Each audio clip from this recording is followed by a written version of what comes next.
दुनिया की पहली और एक ऐसी महिला एविएटर जो एक लेखिका थी, और ये लेखिका होने के साथ साथ दुनिया के लगभग सबसे बड़े समुद्रों में से एक अटलांटिक ओशन जो कि 10 करोड़ 64 लाख वर्ग किलोमीटर में फैला हुआ है, उसको अकेले पार करने वाली पहली महिला एविएटर थी। इन्होंने कई बड़े बड़े रिकॉर्ड्स अपने नाम किए थे और इन्होंने अपने उड़ानी अनुभवों के बारे में बड़ी बड़ी किताबें लिखी थी जो काफी पॉपुलर भी हुई थी। खैर ये तो राइटर थी, राइटर को हम रखते हैं साइड में और हम बात करते हैं इनके रियल लाइफ पे बेसिस जो वीडियो आज की मैं बनाने जा रहा हूँ। ये बड़ी बड़ी अटलांटिक ओशंस और बहुत बड़े बड़े एरियाज को कवर करते हुए अकेली उड़कर इन सभी रिकॉर्ड्स को वर्ल्ड में अपने नाम करती गई। इसी तरह ये सन 1937 में दुनिया का पूरा चक्कर लगाने के लिए निकलती है। इस उड़ान में अमेलिया अपने पर्सनल एयरप्लेन निकले ट्विन इंजन वाला, जिसका नाम उन्होंने लॉकहीड इलेक्ट्रा रखा था, उसका उपयोग करने वाली थी। और इस उड़ान में उनके साथ एक नेविगेटर था। ये काफी अनुभवी नाविक थे जो इनके साथ विश्व उड़ान में जाने वाले थे। इनका प्लान था कि कैलिफोर्निया से उड़ान भरने के बाद पृथ्वी की भूमध्य रेखा से होते हुए पूरे पृथ्वी का एक राउंड मारेंगे और वापस कैलिफोर्निया में ही लैंडिंग करेंगे, जिसमें टोटल डिस्टेंस 48,000 वर्ग किलोमीटर का था। अभी अपने मिशन पर निकल जाती है और मिशन में निकलने के बाद इन सब के साथ सभी चीज सही हो रहा था, सब कुछ सही चल रहा। अमेलिया हार्ट काफी खुश थी और वो एक बहुत ही एक्सपीरियंस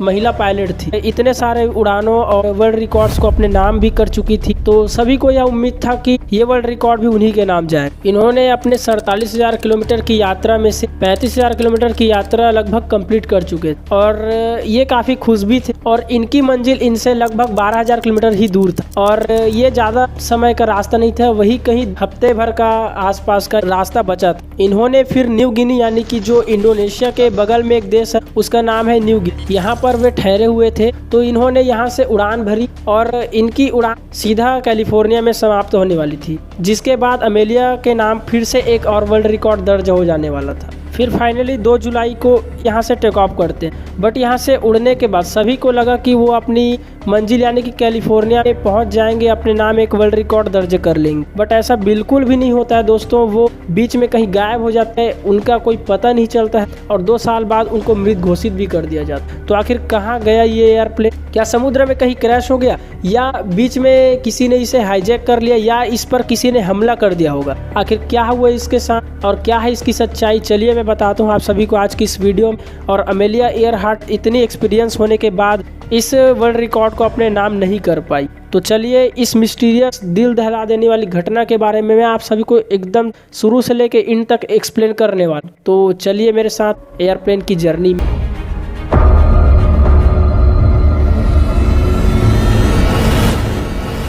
तो जय श्री राम दोस्तों। अमेलिया मैरी ईयरहार्ट का जन्म 24 जुलाई 1897 को अमेरिका के कंसास में हुआ था।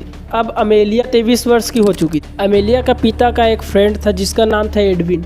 ये हवाई उड़ानों के बारे में बात कर रहे थे, तो अमेलिया को इन हवाई उड़ानों के बारे में उनमें अंदर से इच्छा जागी।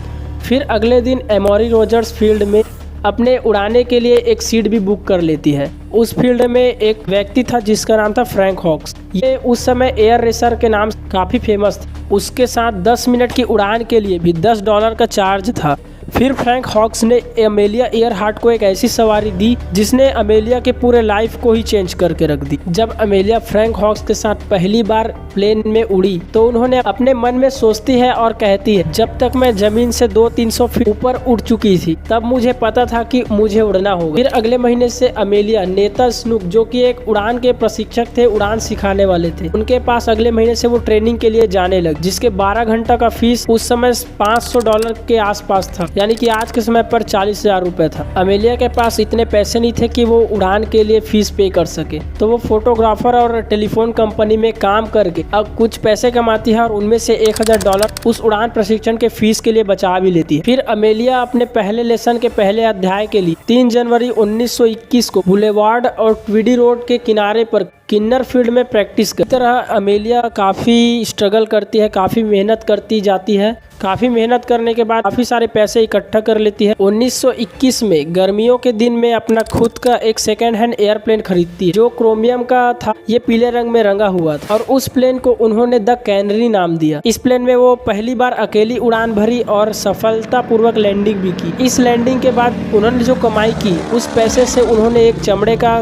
कोट खरीदा जिसको अक्सर वो पहनी रहती थी। फिर 22 अक्टूबर 1922 को इस एयर ईस्टर प्लेन से 14,000 फीट तक की ऊंचाई तक तो उड़ान भरती है जो कि एक वर्ल्ड रिकॉर्ड बना देती है और इस वर्ल्ड रिकॉर्ड में पहली महिला बन जाती। 16 मई 1923 को इनको फेडरेशन ऑफ एरोनॉटिक इंटरनेशनल के अवार्ड से इनको सम्मानित किया जाता है और इसे पायलट का लाइसेंस भी मिल जाता है। फिर अमेलिया जब 34 वर्ष की हो गई थी 20 मई 1932 की सुबह न्यू फाउलैंड के हार्बर ग्रेस से एक रिपोर्टर आए हुए थे जिनका नाम था स्टुअर्ट मैन। उनके साथ वो उड़ान भरने निकल गई और वो इस बार अटलांटिक ओशन के ऊपर से अकेले उड़ान भरने वाली थी और उन्होंने फिर से उड़ान भरी और इसको भी अकेले पार करके उन्होंने अपने नाम एक विश्व रिकॉर्ड फिर से एक दर्ज कर दी। इसी तरह अमेलिया कई बड़े बड़े रिकॉर्ड्स अपने नाम करती जा रही थी। इसी तरह इन्होंने इतने सारे रिकॉर्ड अपने नाम किए और इसके बाद इन्हें कई बड़े बड़े पुरस्कारों से सम्मानित किया गया जिनमें स्टिंगुशेड फ्लाइंग क्रॉस और द लीजियन ऑफ ऑनर और नेशनल सोसाइटी का जियोग्राफिक और गोल्ड मेडल भी अपने नाम की थी। इन सब उड़ानों के बाद अमेलिया निकल पड़ी अपने विश्व उड़ान के लिए। इस उड़ान के दौरान वो पूरी पृथ्वी की एक चक्कर लगाने वाली थी जिसमें से वो कैलिफोर्निया के ओकलैंड से उड़ान भरकर भूमध्य रेखा से होते हुए पूरा 47,000 किलोमीटर का डिस्टेंस कवर करने वाली थी। इस उड़ान में अमेलिया अपने लॉकहीड 10 इलेक्ट्रा का उपयोग करने वाली थी जो उसकी खुद की पर्सनल विमान थी और इस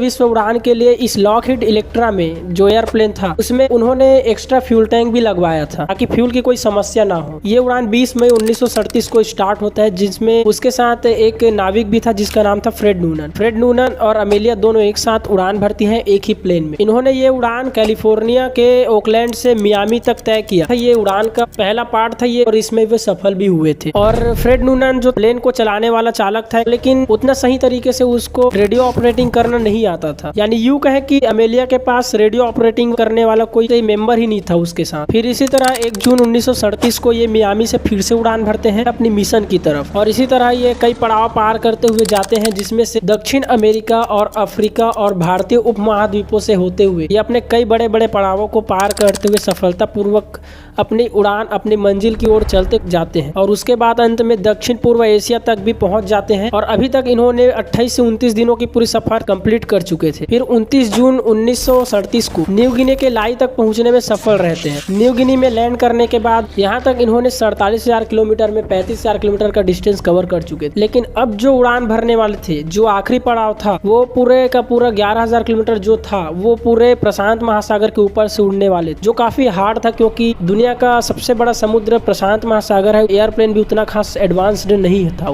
ढंग का कोई रेडियो ऑपरेटर भी नहीं था। लेकिन फिर भी इसको सब नजरअंदाज करते हुए दोनों ही काफी खुश थे और थोड़े से दुखी भी थे क्योंकि काफी हार्ड था ये और बहुत बड़ा समुद्र के ऊपर जाने वाले थे। और इस उड़ान को पार करने के बाद वो अपने मंजिल तक पहुंच जाती, विश्व की चक्कर लगाने वाली दुनिया की पहली महिला बन जाती। और इस उड़ान को लेकर दुनिया के सभी लोगों को लग रहा था कि अमेलिया इस उड़ान को अपने नाम कर ही लेगी। सब कुछ काफी ठीक चल रहा था, दोनों ही काफी खुश भी थे। अब ये लाई में 2 दिन आराम करने के बाद अमेलिया और फ्रेड नूनन 2 जुलाई 1937 सुबह 10 बजे न्यू गिनी से अपनी मंजिल की ओर उड़ान भरते हैं और उड़ान से पहले उन्होंने अपने लॉकहीड 10 इलेक्ट्रा में जरूरत से 40% ज्यादा फ्यूल इस बार उन्होंने अपने फ्यूल टैंक में फिल कर लिया था ताकि फ्यूल रास्ते में कम ना हो और कोई इमरजेंसी के समय कोई भी टापू अगर दिख जाती है तो उस पर इमरजेंसी लैंडिंग की जा सके। उड़ान के कुछ घंटों के बाद अमेलिया और फ्रेड नूनन से रेडियो संपर्क टूट जाता है और ये कहीं बीच रास्ते में ही बीच समुद्र में कहीं गायब हो जाते हैं और इनकी खोज करने के लिए कई प्रयास किए जाते हैं लेकिन सभी प्रयास नाकाम साबित होते हैं। और फाइनली बहुत खोज करने के बाद अमेरिकी एयरफोर्स ये सर्च ऑपरेशन बंद कर देते हैं और फाइनली 2 साल के बाद यानी कि 5 जनवरी 1939 अमेलिया एयरहार्ट और फ्रेड नूनन को मृत घोषित कर दिया जाता है। इसके गायब होने के पीछे कई कारण हो सकते हैं, जैसे ये अपने रास्ते से या तो भटक गए होंगे या समुद्र में कहीं इनका प्लेन क्रैश हो गया हो या किसी ने इन पर हमला कर दिया हो, क्योंकि उस समय यूएसए और जापान के बीच उतनी खास बनती नहीं तो ऐसा अंदाजा लगाया जाता है कि जापानी एयरफोर्स ने उन बंदी बना लिया होगा। और कई लोग बहुत सारे अफवाह फैलाते हुए रहते हैं, बट इसके पीछे क्या रीजन है आज तक ये किसी को भी नहीं पता, क्योंकि अमेलिया काफ़ी एक्सपीरियंस्ड महिला जो कि बहुत सारे रिकॉर्ड्स को अपने नाम की, फिर भी इस तरह उनका गायब हो जाना वाकई में एक रहस्यमय घटना है और काफ़ी चौंका देने वाली घटना। तो आप सभी को क्या लगता है इस घटना के बारे में जान आप हमें कमेंट करके ज़रूर बताइए और वीडियो को एक लाइक कर दीजिए, चैनल को एक सब्सक्राइब कर दीजिए। और हाँ, इसी तरह एक और प्लेन की घटना है जिसका नाम था पैन एम फ्लाइट 914, उसका वीडियो मैं साइड में दिया हूँ, आप उसको जाकर देख सकते हो, काफ़ी इंटरेस्टिंग है और ये भी एक रियल इंसिडेंट है। थैंक्स फॉर वॉचिंग, मिलते हैं नेक्स्ट वीडियो में। बाय।